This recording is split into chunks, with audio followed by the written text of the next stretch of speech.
Saat ini sedang ada keraguan besar di komunitas kripto.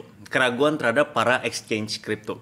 Takut kalau exchange kripto akan bernasib sama seperti FTX. Sorotan utamanya sih sekarang ada di crypto.com. Nah, gimana situasi per detik ini? Apakah dampak exchange FAT ini bagi kita retail dan gimana kita bisa cari peluang cuan dari kekacauan ini?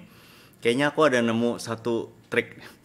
Ayo kita bahas dalam video ini. Aku Sylvester, ini channel Kenal Kripto. Ayo kita bertualang. Oke, rangkuman singkat dulu tentang drama kripto 2 minggu terakhir. Singkat banget. Pertama, FTX bangkrut dan penarikan dana user tertahan. Ini semua terjadi di tengah banyak drama yang nggak sedap, yang mencuat. Seperti dugaan Alameda trading pakai dana user FTX. Dan juga hack dana sisa FTX yang timingnya pas banget setelah FTX bangkrut. Bangkrut, SBF turun dari CEO, tiba-tiba dana FTX kena hack. Aneh. Nah, habis itu kedua, sentimen FTX merambat ke exchange lain. Asumsinya kalau exchange sebesar FTX aja ternyata bobrok di dalam, apa kabar exchange lain?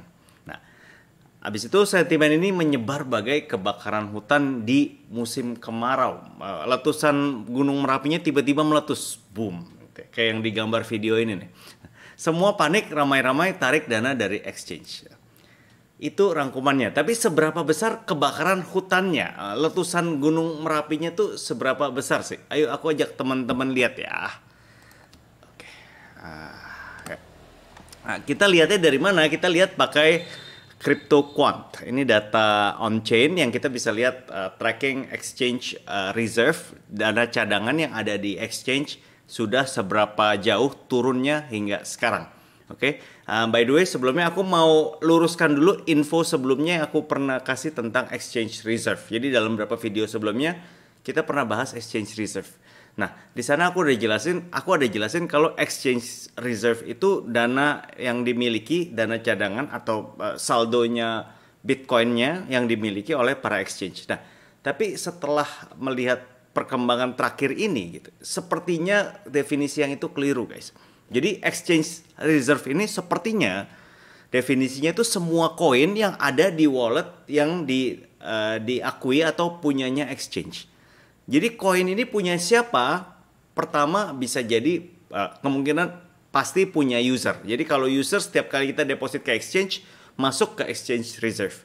Tapi apakah semua punya user? Kayaknya enggak, guys. Kayaknya ini semua dana ya nyampur jadi satu, nggak di breakdown. Jadi mungkin aja ini juga ada sebagian dananya exchange di sini. Pokoknya yang ada di dalam sini disebutnya dana cadangan reserve-nya exchange. Gitu ya. Mohon maaf nih sebelumnya kalau pernah salah info. Oke, aku ajak teman-teman lihat dulu exchange reserve-nya Bitcoin. Jadi kita bisa pilih di CryptoQuant Bitcoin exchange reserve all exchange. Habis itu resolutionnya day. Kalau day ini teman-teman perhatiin, aku tariknya mulai dari sebentar ya. Ini kan 2020, kita agak terbaru deh, 2021 ya. Nah, ini dari sini kita lihat mulai dari 2021 ke 2022. Ini 2021 ya, yang ini kan. Ya, ini 2021 sebelah kiri ke 2022. Warna putih itu warna harga, chart harga.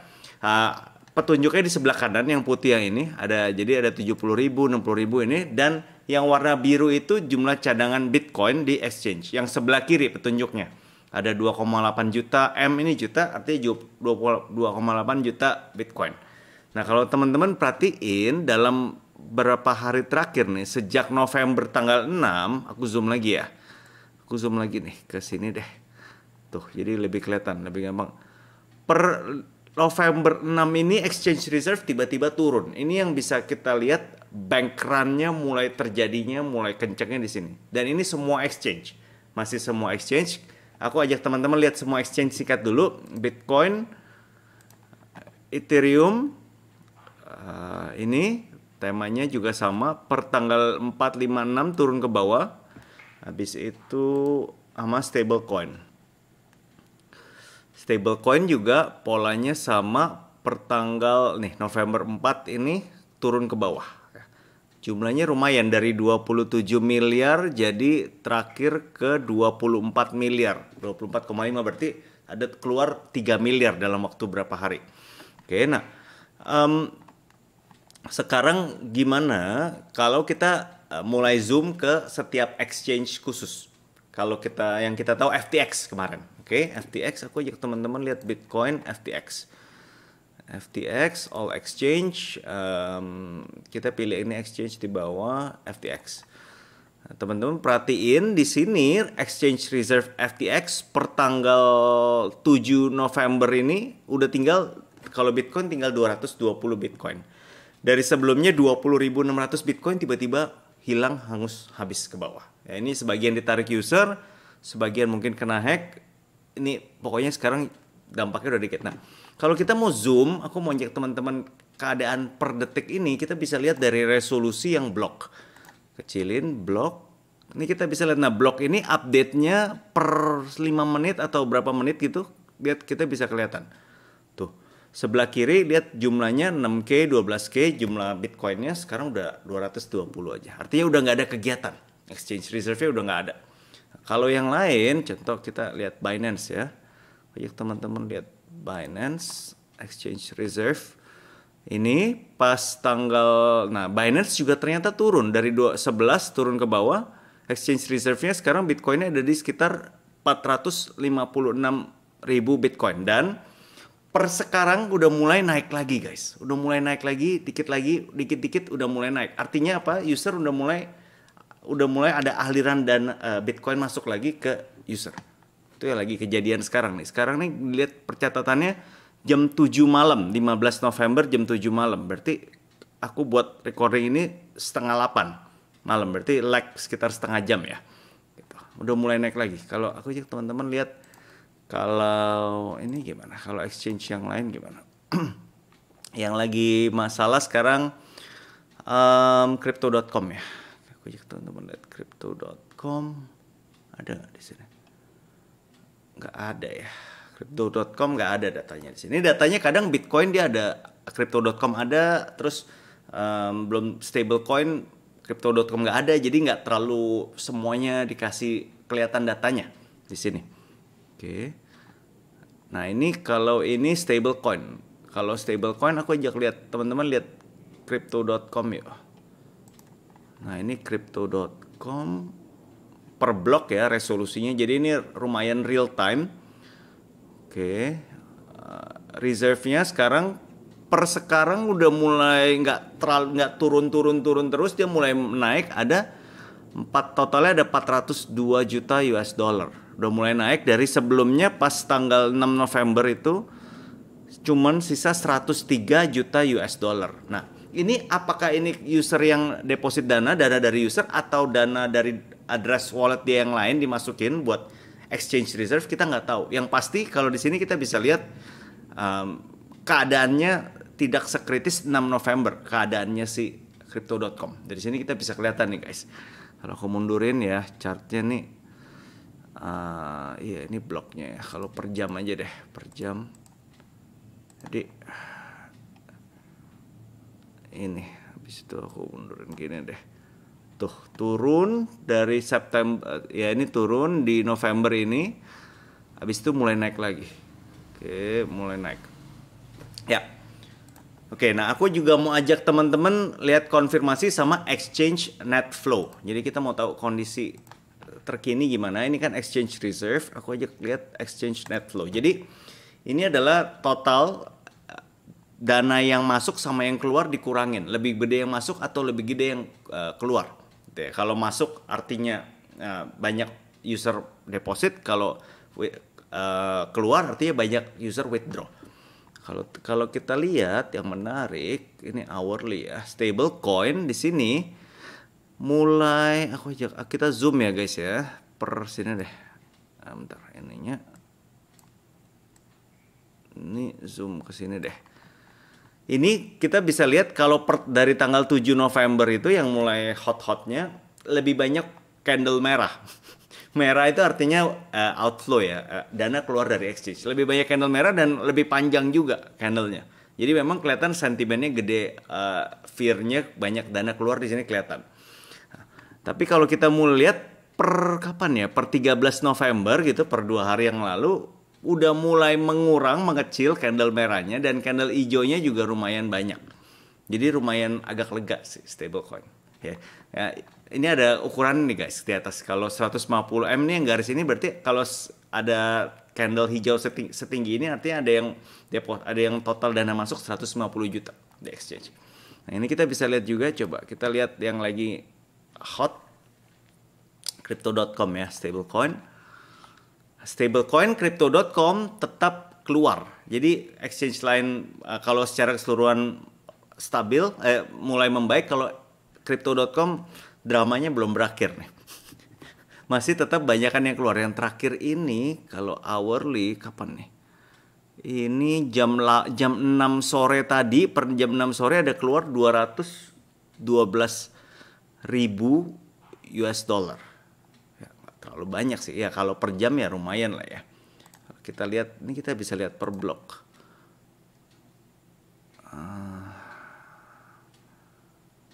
Ya, nah ini per blok kelihatan ada yang masuk keluar ya. Oke. Nah, lalu exchange mana aja yang kena dampak negatif dari event FTX ini, guys? Apakah ada yang diuntungkan? Diuntungkan nggak? Karena salah satu spekulasi yang beredar itu adalah Binance, exchange-nya punyanya CZ itu yang bikin penentu bank run FTX kemarin, the straw that broke the camel's back, istilah CZ gitu ya. Itu sengaja buat langkah ini, gitu, langkah umumin kalau dia jualan FTT untuk hancurin pesaingnya FTX gitu ya, untuk rebut pasar. Itu salah satu narasi yang beredar. Nah, kita lihat sekali lagi satu matriks namanya exchange withdraw, guys. Artinya di sini kita bisa lihat jumlah transaksi, jumlah user yang withdraw dari exchange itu berapa banyak. Oke, nah di sini ada matriksnya exchange withdrawing transaction. Ini exchange withdrawing transaction. Aku ajak teman-teman lihat Binance ya. Jadi kita mau lihat sebenarnya Binance diuntungkan nggak dari kejadian ini. Ini jangan kita lihat per hour aja deh ya. Per hour. Bloknya habis itu atau coba per hari deh. Oke, ini Binance kita kurangin. Nih, sini. Nah teman-teman perhatiin withdraw-nya ini kan jumlah.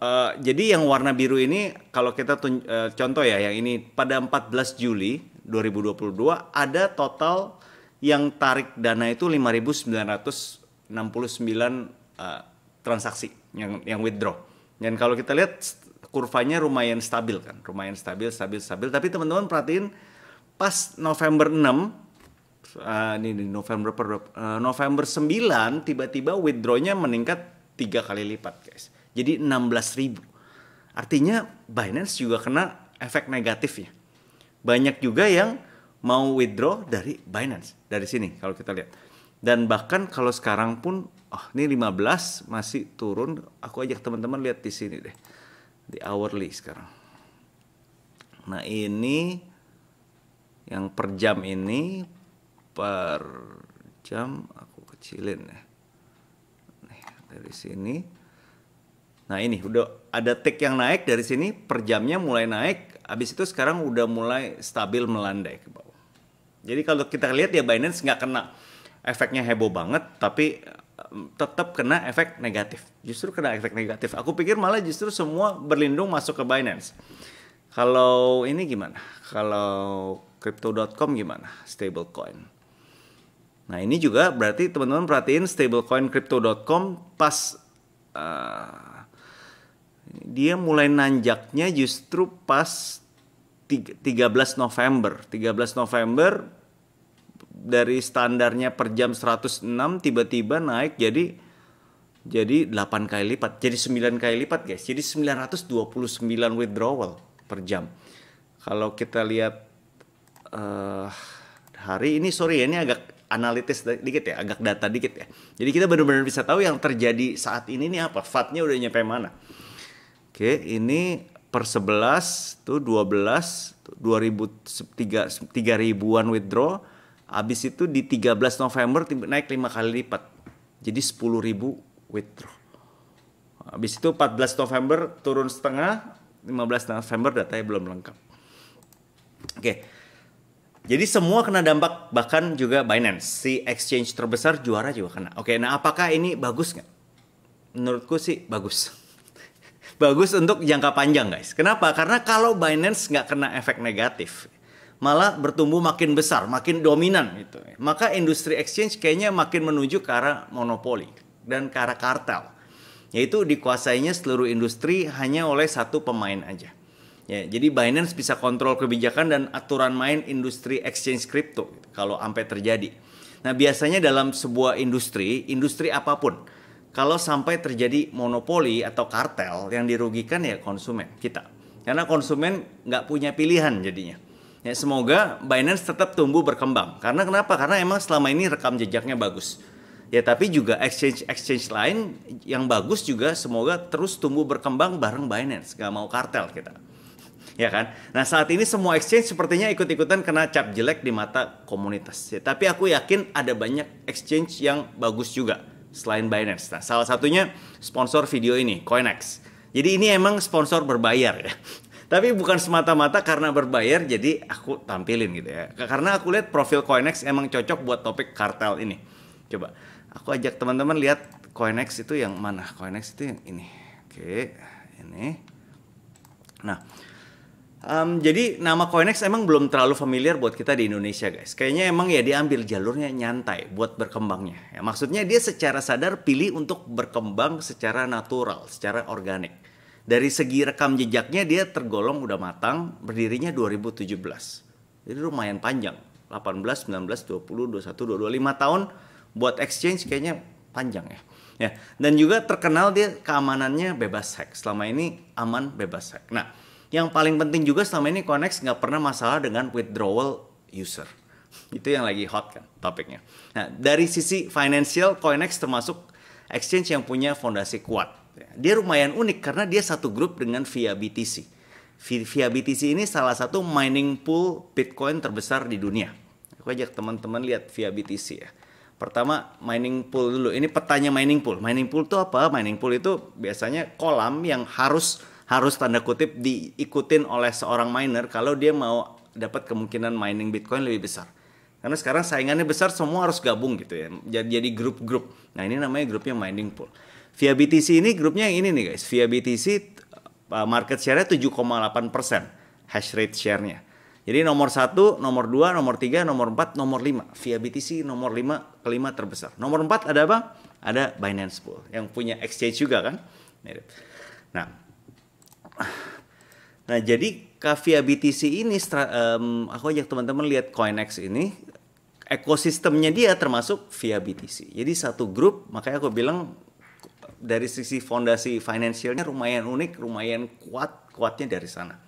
Nah, plus mereka juga nggak ambil strategi promosi besar-besaran kayak Crypto.com ya, sponsorin Los Angeles Arena atau Piala Dunia gitu. Mereka lebih low profile kalau aku lihat. Nah, terus tapi gimana nasibnya Coinex berapa hari terakhir? Kena ikut withdrawal besar nggak? Kena ikut FAT besar nggak?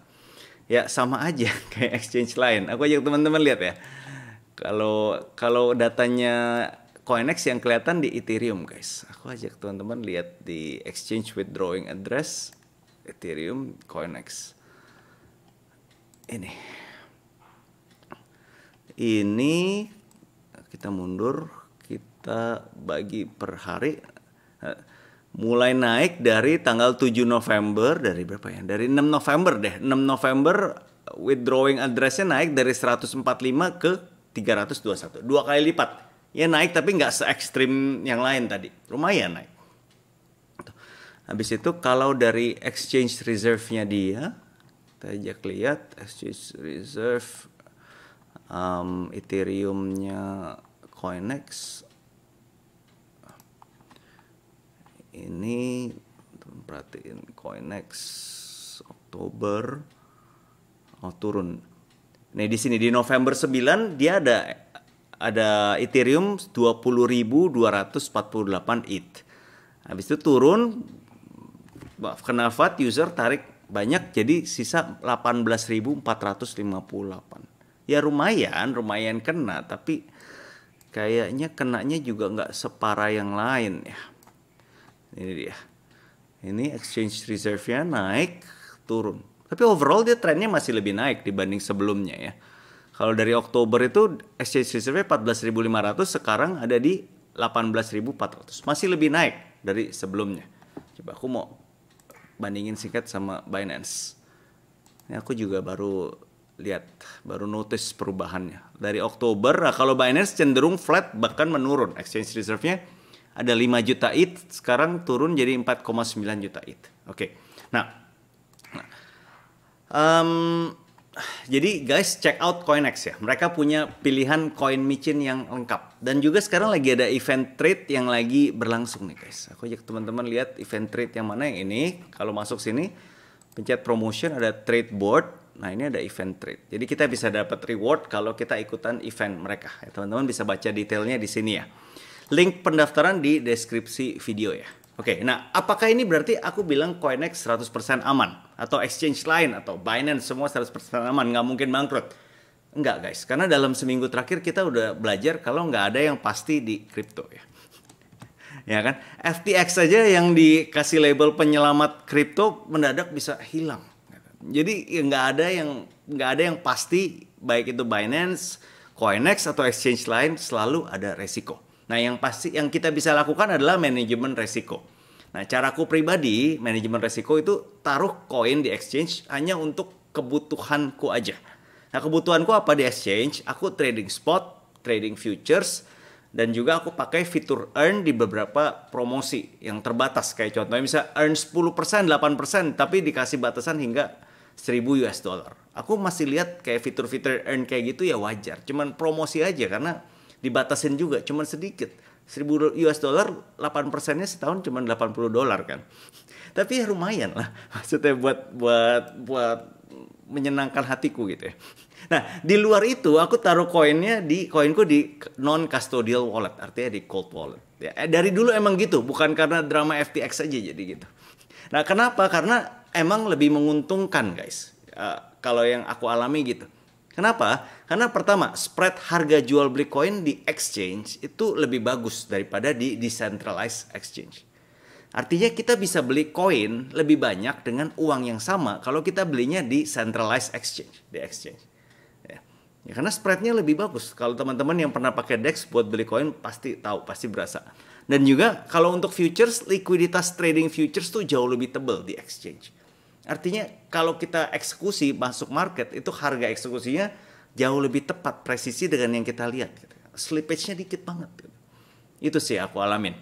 Nah, kesimpulan. Ada satu peluang cuan yang aku lihat di drama saat ini, guys. Kayaknya performa exchange masih jadi sentimen penentu utama harga. Artinya misalnya Crypto.com kedapatan stop withdrawal. Ya, maka harga Bitcoin dan kawan-kawan tuh akan terdampak turun dalam. Terlepas dari data ekonomi yang lain atau data apapun yang lain keluar di luar kripto, kayaknya faktor sentimen utamanya saat ini masih itu. Ya, jadi aku pribadi kalau pakai topi trader nih sekarang ya aku akan pantau data withdrawal dari exchange besar. Ya, andai data withdrawal mereka berhenti, kita ke FTX tiba-tiba garis gitu. Nah, itu signal bagiku buat buka posisi short. Ya, caranya gimana? Cara pantaunya ya yang tadi aku ajak teman-teman lihat lagi.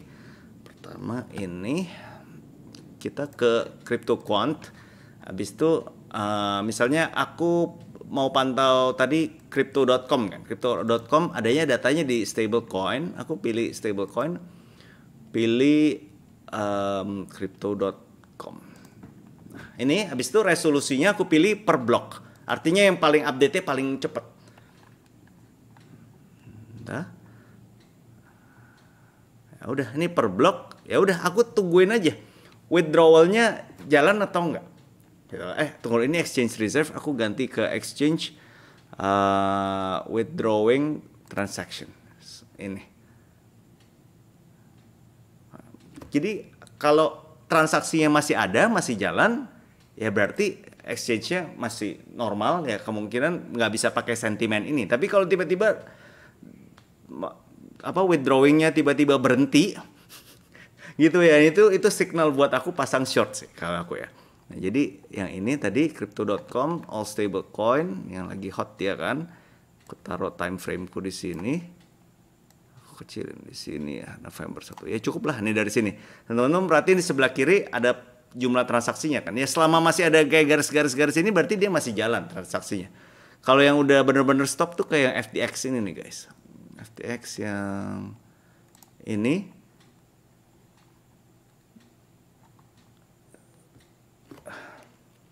Nah ini FTX, teman-teman perhatiin kapan nih? Per 8 November jam 18.4459 tuh masih ada transaksi. Dia masih proses transaksi, withdrawal. Tapi tiba-tiba ke depannya langsung nol. Garisnya lurus, nol gitu ya. Sebelah kiri kan ada angka-angkanya nih kan.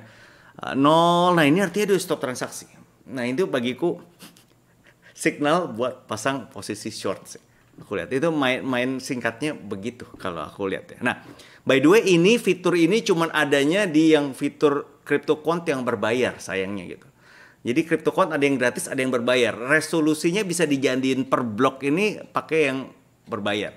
Nah, ini aku sebelumnya pakai yang gratis, tapi aku sampai bela-belain langganan fitur berbayar gara-gara aku mau coba tangkap peluang ini sih. Gitu sih aku pribadi ya. Nah, teman-teman buat yang trader yang mungkin volume trade-nya masuk untuk berbayar ini bisa pertimbangin juga. Lumayan sih.